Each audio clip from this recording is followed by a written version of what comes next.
Bem-vindo, bem-vinda a mais um programa Palavra Ética aqui na TV Comunitária de Belo Horizonte, a TVC-BH.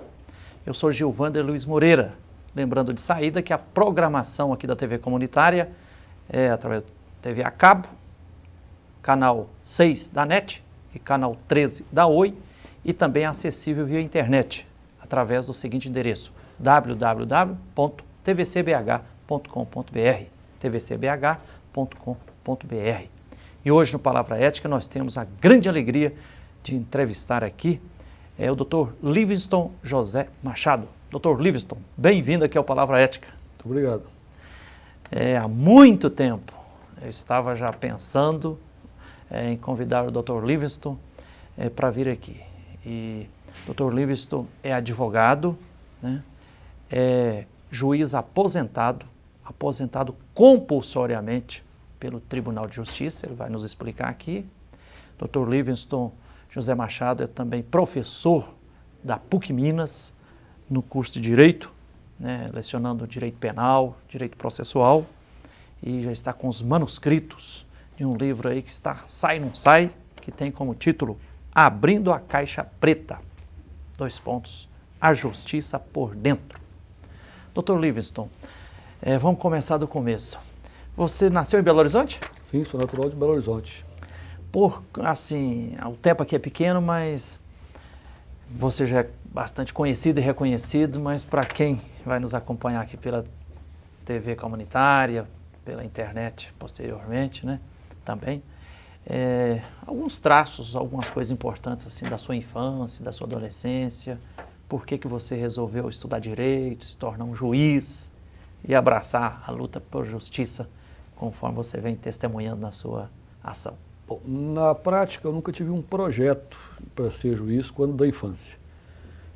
Venho de uma família humilde, o meu avô, por parte de minha mãe, era carroceiro, trabalhava com ferro velho na época.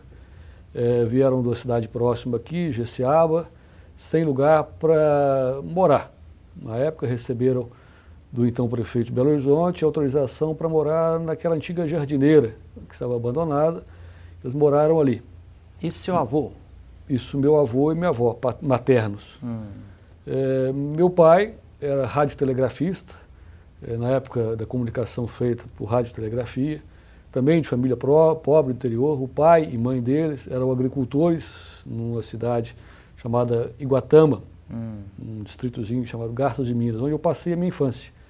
Aqui em Belo Horizonte, onde eu nasci, e conhecendo um pouco do interior, da vida rural.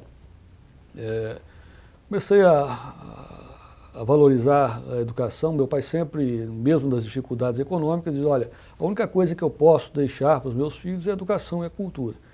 E se esforçaram, meu pai e minha mãe, para que pudéssemos ter, eu e meus 5 irmãos, uns 3 homens e 3 mulheres, sempre tivemos todo o cuidado com essa educação. Isso foi despertando em cada um de nós o interesse por não decepcioná-los, né, e não deixar de cumprir com aquela confiança que eles depositavam em nós. Fiz o meu primeiro grau. À época existia ainda do primeiro para o segundo grau uma fase intermediária que era chamada de admissão. Escola pública? Escola pública. O valor da educação era da escola pública. Você tinha que estudar e se preparar para a escola pública. As escolas particulares não eram tão bem reconhecidas quanto era o ensino público. Para ver como é que houve uma inversão de valores daquela época para os dias de hoje. E fiz o meu curso técnico, o curso técnico em eletrônica, já numa escola particular no segundo grau, mas o meu pai concluiu o curso dele de Direito, com todas as dificuldades também, e também, por exemplo, eu comecei a me interessar por essa área de conhecimento. Fiz um concurso, à época, para a Polícia Civil, na época de detetive, fui aprovado e comecei a lidar na apuração de crimes, de infrações penais, e vendo, ainda na época do regime ditatorial militar, vendo a forma com que o Estado sempre tratou as pessoas menos favorecidas. Isso aguçou ainda mais, além do exemplo do meu pai, a curiosidade por aprender e conhecer um pouco dessa estrutura jurídica que hoje lido com ela. E se tornou juiz quando? Em 1992, eu já havia concluído o curso de graduação, já havia feito concurso para membro do Ministério Público, fui promotor de justiça também, durante quase 5 anos.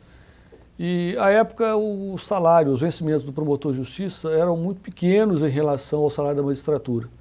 Teve oportunidade que eu recebia nos meus vencimentos 20% que recebia um juiz, e quase com a mesma responsabilidade do magistrado. Eu era promotor na cidade de Inhapim, próximo a Caratinga, entre o Governador Valadares e Caratinga, e ali então surgiu a inscrição para o concurso de magistratura. Fiz a minha inscrição e só 2 anos depois da inscrição é que o tribunal convocou os inscritos para fazer a prova.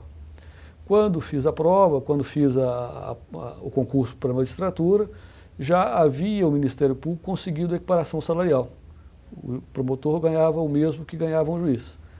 Eu já estava em Contagem, meu pai sofreu um AVC e necessitou que eu estivesse mais próximo a ele. Em razão disso, eu recusei então a nomeação imediata para o concurso da magistratura e pedi que fosse adiada a minha nomeação. Só 2 anos depois, quando assumiu a presidência do Tribunal de Justiça um ex-professor da PUC, o desembargador Márcio Esteu Monteiro de Barros, um magistrado exemplar, né, que eu tive não só como professor, mas como exemplo na magistratura, e que me chamou e falou: olha, nós precisamos de você na magistratura. E foi então quando eu optei, decidi por assumir em 1995, em maio de 1995, o cargo de juiz, sendo designado para a cidade de Mateus Leme, a comarca próxima aqui de Belo Horizonte. E de Mateus Leme veio para Contagem? Isso. Eu permaneci durante 10 anos em Mateus Leme. Nesse tempo, respondendo por algumas outras cidades, como Betim, Contagem, Vara da Infância, Santa Luzia, Divinópolis. Quando eu fui designado para a comarca de Mateus Leme, o presidente então do tribunal, no seu discurso, diz: olha, você está sendo designado só para aquela comarca, porque é uma comarca complicada de se lidar, e tinha à época, por absurdo que pareça, quase 1.200 processos. Isso era um número gigantesco de processos para a época. E com menos de um ano, esse número de processos foi reduzido para 600. Né? Com essa situação, o tribunal começou a me designar para responder por outras comarcas. Durante os 10 anos que respondi pela comarca de Mateus Leme, eu respondi também por outras, inclusive Contagem. Dr. Livingston, há 9 anos atrás, 2005, se não me falha a memória, você protagonizou um acontecimento raro no nosso país, no seio do judiciário, que você, enquanto juiz responsável pela vara de execuções criminais de Contagem, você parece que mandou libertar quase 50 presos, porque estavam submetidos a situações degradantes. Na época, o então governador de Minas, Aécio Neves, agora candidato aí no segundo turno a presidente, chegou a, parece que, chamar de louco.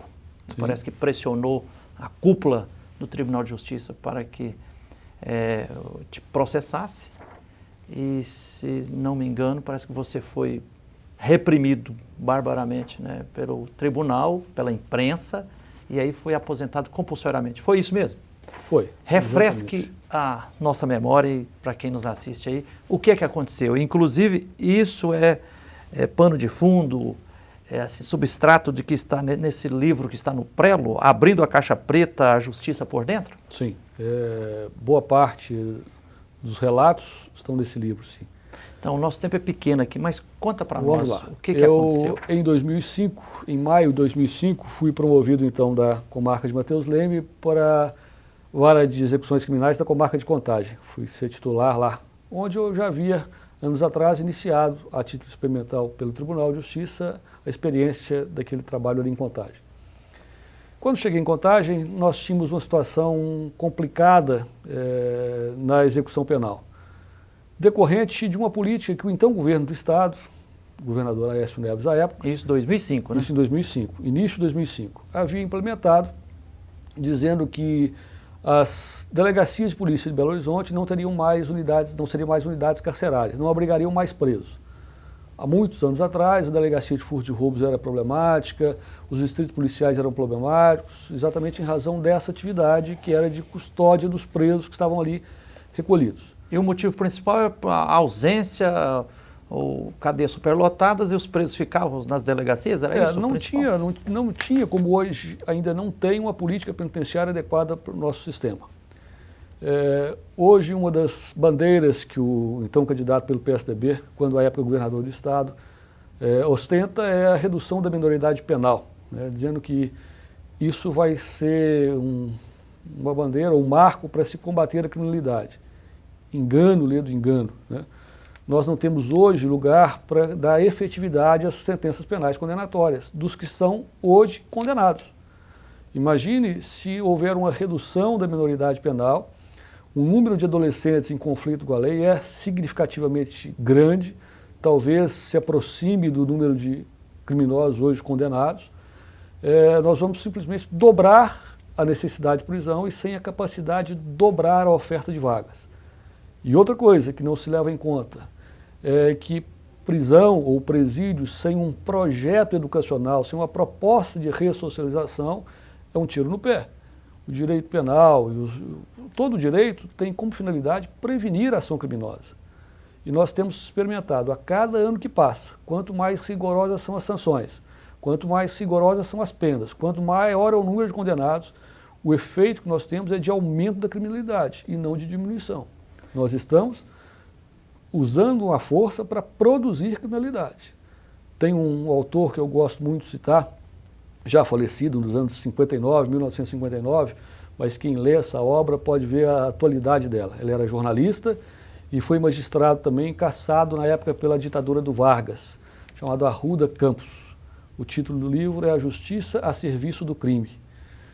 Essa ineficiência da justiça, essa ineficiência do direito penal, como tem sido pensado, em vez de combater, ao contrário de combater o crime, estimula e incentiva a prática criminosa. A sensação de impunidade não é pela ausência de dispositivos legais, é pela falta de estrutura para sua aplicação. E isso eu verifiquei lá em 2005, em Contagem, quando recebi uma vara de execuções penais, com uma unidade prisional abarrotada de presos provisórios, que é a penitenciária Superlotação. Superlotação, porque o governo de Minas havia esvaziado as cadeias de Belo Horizonte, para mostrar que a segurança pública em Minas Gerais era efetiva.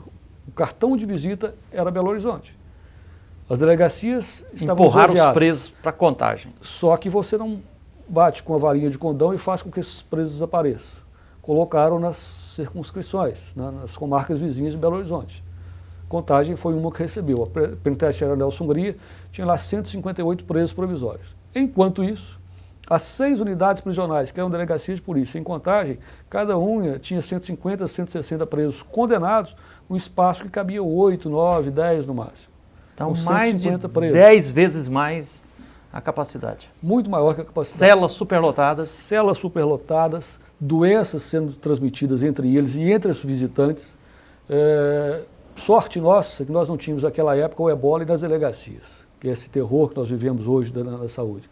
Se tivéssemos, nós estaríamos vivendo uma situação de caos. Situação degradante, desumana. Desumana, sem a mínima condição de sobrevivência, não só dos que estavam ali presos, mas dos que tinham contato com ele, os policiais, os familiares, os juízes, os advogados, que esses presos tinham que sair da delegacia e ir ao fórum para que pudessem ser ouvidos e fazer as audiências. O risco de contágio chegou a tal ponto que não mais se fazia audiências pelo risco de contágio das pessoas que estivessem em contato com aqueles presos. Além da dignidade daqueles presos que lá estavam, o risco para quem estava do lado de fora. Doutor Livingston, a prosa está boa, mas nós vamos ter que fazer um pequeno intervalo, nós vamos continuar essa prosa daqui a pouquinho. Nós estamos hoje aqui no Palavra Ética entrevistando o Dr. Livingston José Machado, que é advogado, né, professor da PUC Minas no curso de Direito, nas áreas de Direito Penal, Direito Processual, é juiz aposentado compulsoriamente pelo Tribunal de Justiça de Minas Gerais, porque ele agiu de forma ética e pagou caro por isso. Nós vamos a um pequeno intervalo e voltaremos já já para continuar entrevistando aqui o Dr. Livingston. Espere aí.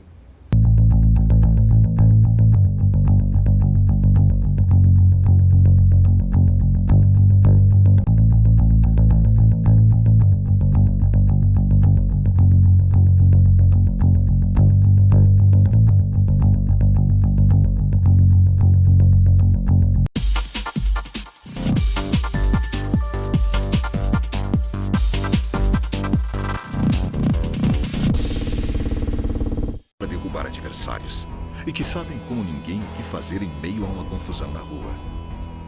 Aí a gente foge da briga. A sua vida vale mais que qualquer discussão. No Brasil, milhares de pessoas são mortas por impulso. Conte até 10. A raiva passa, a vida fica. Paz, essa é a atitude. Uma campanha do Conselho Nacional do Ministério Público e ENASP.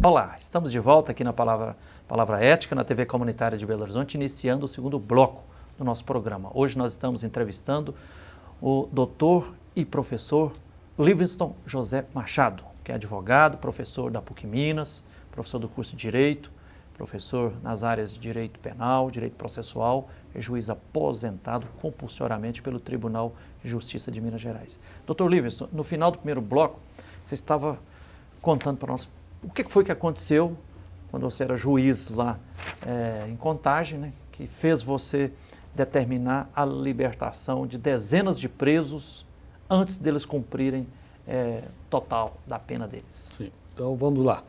Essa situação caótica que encontrei lá nos presídios exigiram então do juiz responsável por isso. Superlotação, com as condições desumanas. Superlotação das unidades prisionais, falta de condição de saúde, de sobrevivência das pessoas que estavam recolhidas ali. Era uma pena de morte que estavam condenados a ela lenta, uma pena de morte lenta. Diz a lei de execução penal, que é a base, a referência que tem o juiz, que é do juiz a tarefa de interditar os presídios, os locais que não estão em condições adequadas para cumprir meio de pena. Eu determinei, então, no exercício da minha função, a instalação do procedimento adequado para isso, a requerimento do Ministério Público na época. A conclusão daquele procedimento foi exatamente a interdição das unidades prisionais que não apresentavam condições de abrigar qualquer pessoa, seja pela superlotação, seja pelas condições físicas do local. Em razão da propaganda política que o então governo fazia, houve uma pressão. O governador Aécio Neves. Governador Aécio Neves. E o vice-governador era o o Anastasia era secretário de Defesa Social e Administração, quem tinha o poder do dinheiro. Essa atitude lá desagradou, então, o governo da época, porquanto a propaganda que fazia era de que Minas Gerais tinha segurança, que Minas Gerais a segurança era uma preocupação, era uma prioridade. E, de fato, isso não passava de uma propaganda, não passava de um cartão de visita. Ali você estava mostrando a contradição, né? Sem nenhuma conotação política, porque nunca fui político e nunca tive pretensão política nenhuma, mas a realidade que me foi apresentada foi exigindo do juiz uma atitude, porque caso alguém falecesse, ou caso algum desastre acontecesse ali, a responsabilidade era do juiz. Como algum tempo aconteceu em Rio Piracicaba, aqui próximo, onde os juízes foram responsabilizados por isso, como aconteceu em Ponte Nova, quando ocorreu os incêndios. Presos foram queimados, né? Presos foram queimados, estavam ali irregularmente, ou quando não deveriam estar. Então eu não quis assumir, eu não podia assumir de forma irresponsável a custódia daqueles presos em condições contrárias à lei. Em razão disso, determinei a suspensão da execução da pena daqueles que estavam abrigados naqueles locais inadequados. Isso fui fazendo em relação a cada uma das unidades prisionais. Quantos foram mesmo, você lembra? Foram 16 de uma decisão, de um procedimento, de uma unidade prisional, foram 39 da outra e 7 de uma outra unidade prisional. Foram 3 decisões Todos foram separadas. libertados? Na verdade, só foram libertados 7. O Estado, então, numa manobra, numa artimanha junto ao Tribunal de Justiça, num plantão de final de semana, conseguiu lá uma liminar para suspender os efeitos da decisão que havia tomado. Suspensa essa decisão, não foi cumprida a alvará de soltura. Foi suspendido por desembargadores, hein? Por um desembargador, hoje já aposentado, chamado Paulo César Dias. vamos deixar, no livro eu falo a respeito desse desembargador e da forma com que ele exerceu a magistratura, mas aqui, em razão do tempo, vamos deixar isso para outra oportunidade. Em razão disso, só os 7 foram presos, só os 7 condenados tiveram uma execução suspensa e foram colocados em liberdade. À época, o governo do Estado montou quase que operação de guerra sobre o Fórum de Contagem. Circulava o helicóptero da Polícia Militar, homens da Polícia Militar com aquela roupa descaracterizada, com fuzil, cachorro na porta do fórum, como se aquilo fosse passasse uma sensação de segurança para a coletividade. Queria se mostrar a existência de uma política de segurança pública que de fato não existiu. Era fachada, como até hoje é a fachada. Essa decisão, então, essas decisões levaram ao Tribunal de Justiça a instaurar um processo administrativo contra mim, por exigência do governo do Estado. O corregedor, à época, era o desembargador Rony Oliveira, havia sido meu professor também no curso de graduação, e certa ocasião eu ouvi dele mesmo a seguinte expressão: eu não aguentava mais, eram 4, 5 ligações do governo do Estado para o meu gabinete pedindo o afastamento desse juiz. Na representação que ele fez contra a minha pessoa, ele diz: olha, trata-se de juiz honesto, operoso, trabalhador, mas que nesse caso a corregedoria não tem outra postura. Qual o caso? As decisões que tomei contrariavam os interesses políticos do então governador do Estado, hoje candidato à presidência da República. Aécio Neves. Aécio Neves. A informação que tive depois de servidores lá da própria secretaria, do próprio executivo, foi de que a condição para que houvesse dotação orçamentária suplementar ao Tribunal de Justiça de Minas Gerais para a construção da nova sede do tribunal. À época havia também sido encerradas as atividades do antigo Tribunal de Alçada e havia necessidade de unificação do tribunal. Como não havia dotação orçamentária na lei de orçamento, dependia do Executivo passar essa dotação complementar. E a condição para essa liberação de verba foi, à época, o meu afastamento. Então eu costumo me comparar, grotescamente, claro, o Tribunal de Justiça, a figura de Judas, quando vendeu o seu mestre, né, para que fosse crucificado lá pelo Império Romano. Dr. Livingston, e é isso que está no livro, os manuscritos no livro, que já não está no prelo aí, que você está na iminência de editar, Abrindo a Caixa Preta, a Justiça por Dentro? Tudo isso está relatado lá, em detalhes, com maior riqueza de detalhes. Com documentos, com matérias jornalísticas, com informações da imprensa, tudo isso está relatado lá. Já se passaram 9 anos. Por que o livro não saiu ainda? Eu não posso agir de forma irresponsável, né, com aqueles que confiam o interesse das suas causas, como o senhor mesmo disse, eu sou hoje advogado, e muitas pessoas confiam a defesa do direito, que eles entendem, à minha pessoa. E a publicação dessa obra vai mostrar muitas das mazelas do judiciário, que existiam à época, que continuam existindo hoje, algumas em situação até mais grave que existia à época. E isso traria uma certa indisposição com a minha atividade profissional e colocando em risco os interesses dos meus clientes. Então, em razão disso, apesar do livro estar pronto, por cautela... Postergada a publicação. Isso. Dr. Livingston, é fato mesmo que o Aécio Neves referiu a você como louco? Sim. Eu estava numa entrevista na TV Alterosa, logo nos acontecimentos, por volta do meio-dia, 1h, aquele jornal que ocorre por volta da hora do almoço, e ele estava voltando das obras da cidade administrativa. E uma repórter da Rádio Itatiaia trouxe o meu nome e falou: olha, o senhor está falando de segurança, fala que vai ser feita, Minas é um estado seguro, mas o juiz lá de Contagem está dizendo que não pode manter os presos porque não tem local adequado para isso. E ele então se dirigiu à minha pessoa e falou: esse senhor é um irresponsável, né? Ele presta um desserviço à comunidade, é um louco eu fazer isso. Dr. Livingston, para ficar bem claro aqui, ver se eu entendi bem. A lei de execuções penais diz que você deve retirar do preso apenas a liberdade de ir e vir? Os outros direitos têm que ficar valendo, respeitados? Mais ou menos. Né? Dignidade humana, integridade física, psicológica, isso tudo? A nossa Constituição e a Lei de Execução Penal diz que o preso não pode sofrer cerceamento de direito além daqueles que a sentença menciona.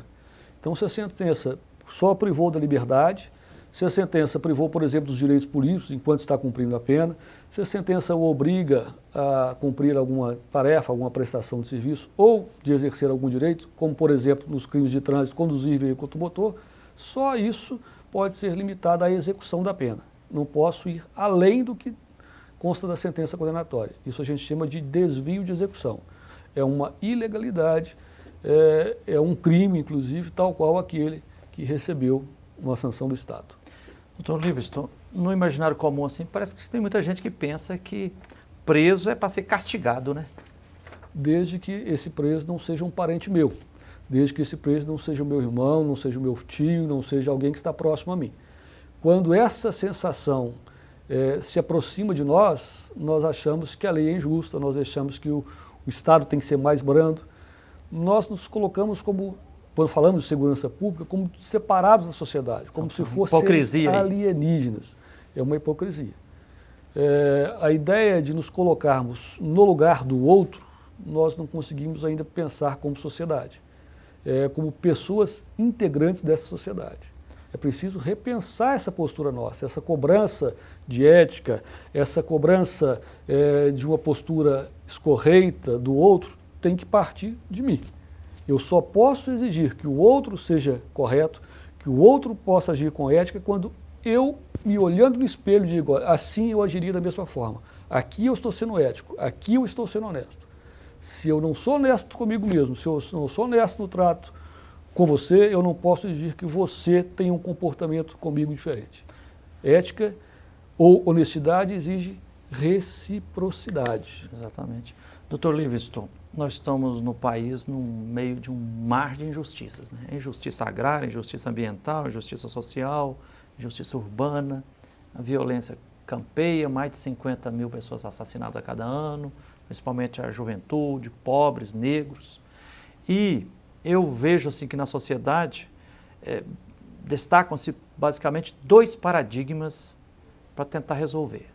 Tem muita gente, e parece que a maioria dos projetos de lei que estão em discussão no Congresso Nacional acreditam que para ter mais paz e segurança pública tem que endurecer, aumentar penas, braço firme, prender, torturar e tal.